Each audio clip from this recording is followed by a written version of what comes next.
Tinulungan ng UNTV News and Rescue Team ang dalawang sakay ng motorsiklo matapos bumangga sa isang bus sa Biñan, Laguna. Narito ang hataw na balita ni Sherwin Kulubong.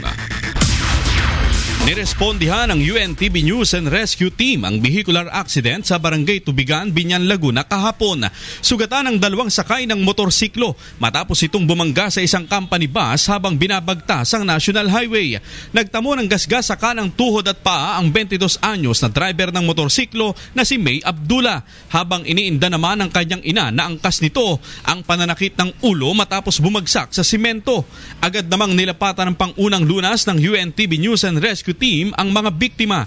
Sa inisyal na investigasyon ng Biñan Police, hindi nagbigayan ng dalawang sasakyan sa kalsada kaya sila nagbanggaan. Hindi lang nagbigayan. Ito si Kuya, liligo pa lang. Hindi siya nagpababa ng tao niya para magbigay ng sign dun sa mga motorista na makakasalubong. Ayutor kasi ako. Yun yung parating dito sa paggaling niya, bibigyan ko. Nagulat ako nung biglang may lumagapak tumitak ko nila Umubertik sa akin.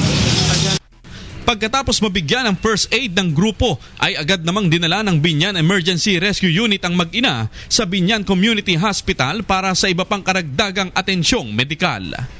Mula rito sa Laguna, Sherwin Kulubong, UNTV News Worldwide.